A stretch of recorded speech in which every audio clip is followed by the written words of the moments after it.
Assalamualaikum warahmatullahi wabarakatuh. Baik, sebelumnya perkenalkan, nama saya Rahmadia. Saya mahasiswa dari Fakultas Syariah jurusan Hukum Ekonomi Syariah semester 4. Nah, jadi pada kesempatan kali ini saya akan menjelaskan tentang keputusan Komisi Pengawasan Usaha nomor 5 KPPU KIP 9/2000 tentang tata cara penyampaian laporan dan penanganan dugaan pelanggaran terhadap Undang-Undang nomor 5 tahun 1999.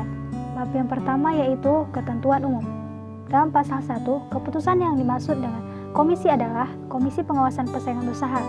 Kemudian laporan adalah pemberitahuan yang disampaikan pelapor kepada komisi mengenai telah terjadi atau patut diduga telah terjadi pelanggaran. Kemudian pemeriksaan adalah tindakan yang dilakukan majelis komisi untuk memeriksa pelapor, terlapor, saksi ahli serta pihak lain di kantor komisi atau tempat lain yang ditentukan oleh komisi sebagai tempat pemeriksaan untuk memperoleh keterangan atau bukti yang dilakukan dalam pengambilan keputusan. Kemudian penyelidikan adalah kegiatan anggota majelis komisi atau tim penyelidik untuk mendapatkan bukti atau informasi di lokasi atau tempat tertentu. Kemudian penilaian adalah pendapat komisi tentang perlu atau tidak perlu dilakukan pemeriksaan lanjutan. Kemudian keputusan komisi adalah penetapan yang dibacakan oleh majelis komisi dalam suatu sidang yang dinyatakan terbuka untuk umum. Kemudian penasihat hukum adalah advokat atau pengacara yang mempunyai izin praktek atau konsultan hukum yang terdaftar pada instansi yang berwenang di Indonesia. Bab 2, penyampaian laporan. Pasal 2, laporan diajukan secara tulis dengan ditandatangani oleh pelapor dalam bahasa Indonesia dan disampaikan kepada komisi. Pasal 3, laporan dibuat dengan uraian yang jelas. Laporan harus dilengkapi dengan nama dan alamat lengkap pelapor, surat atau dokumen, serta informasi pendukung lain yang memperkuat dugaan. Kemudian komisi penjaga kerahasiaan identitas pelapor. Pasal 4, laporan yang memenuhi ketentuan sebagaimana yang dimaksud pasal 3. Komisi memberitahukan kepada pelapor apabila diketahui bahwa laporan tidak memenuhi ketentuan. Kemudian laporan dianggap sebagai laporan tidak lengkap apabila pelapor tidak memberikan uraian yang jelas mengenai dugaan pelanggaran dalam waktu 10 hari. 3. Tugas dan wewenang. Bagian ke-1, tugas komisi, yaitu meminta sekretaris komisi melakukan penelitian lengkap laporan, menyampaikan berkas laporan, menindaklanjuti putusan komisi.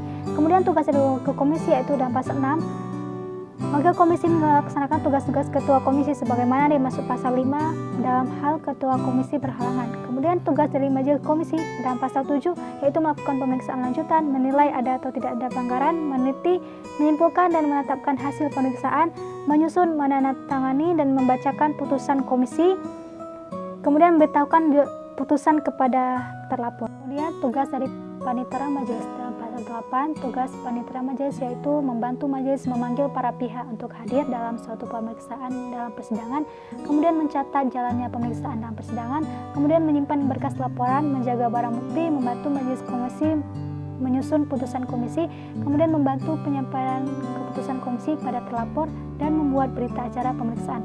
Kemudian tugas dari tim penyidik dalam pasal 9 yaitu mendapatkan bukti-bukti guna mengambil keputusan komisi, menyusun hasil penyelidikan dan temuan secara sistematis, kemudian membuat dan menandatangani berita acara penyidikan.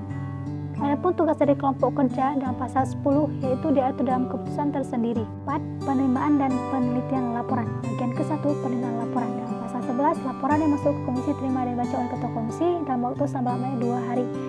Kemudian bagian kedua, penelitian laporan. Dalam pasal 12, Sekretariat Komisi meneliti kelengkapan laporan, mencatat laporan yang sudah lengkap ke dalam buku daftar perkara, menyampaikan berkas laporan lengkap pada sidang komisi oleh ketua komisi, dan memberitahukan kepada pelapor tentang tanggal dimulainya pemeriksaan pendahuluan. Bab 5. Pemeriksaan pendahuluan. Bagian ke-1, pemeriksaan berkas laporan. Dalam pasal 14, segera setelah menerima laporan lengkap dari semua laporan sekretariat komisi, ketua komisi menyampaikan berkas laporan tersebut kepada komisi dengan disertai permintaan agar komisi melakukan pemeriksaan pendahuluan. Kemudian bagian kedua, penilaian dan jangka waktu. Pasal 15, penilaian sebagaimana dimaksud pasal 14 ayat 2 dibuat selama-lamanya 30 hari. 6. Pemeriksaan lanjutan. Bagian ke-1, tindakan majelis komisi. Nah, pasal 16, majelis komisi melakukan penilaian. Pasal 17, majelis komisi dapat melakukan penelitian atau pemeriksaan terhadap terlapor atau pihak lain, membantu tim penyelidik, memanggil terlapor, meminta bantuan penyelidik untuk menghadirkan saksi, meneliti dan menilai surat, dokumen atau alat bukti, meminta keterangan dari instansi pemerintah berkaitan dengan dugaan pelanggaran, menyimpulkan hasil penyelidikan, menjatuhkan sanksi kepada sebagaimana dimaksud pasal 14 Undang-Undang Nomor 5 Tahun 1999. 18. Penilaian alat bukti. Majelis Komisi menentukan sah atau tidak sahnya suatu alat bukti. Pasal 19 membentuk tim penyidik sebagai dimaksud pasal 17. Pasal 20 penasehat hukum.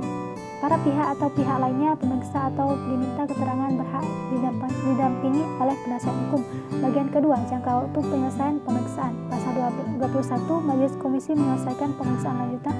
Bab 7, putusan komisi. Bagian ke-1, cara pengambilan putusan komisi. Bab 8, pelaksanaan putusan komisi. Pasal 24, setelah membacakan putusan komisi, Majelis Komisi segera memberitahukan putusan komisi kepada terlapor. Pasal 25, terlapor dapat mengajukan keberatan terhadap putusan komisi. Bab 9, ketentuan penutup. Pasal 26, hal-hal yang belum diatur dalam keputusan ini diatur lebih lanjut dalam keputusan komisi. Keputusan ini berlaku sejak ditetapkan. Undang-Undang Nomor 5 Tahun 1999. Sekian dari saya. Assalamualaikum warahmatullahi wabarakatuh.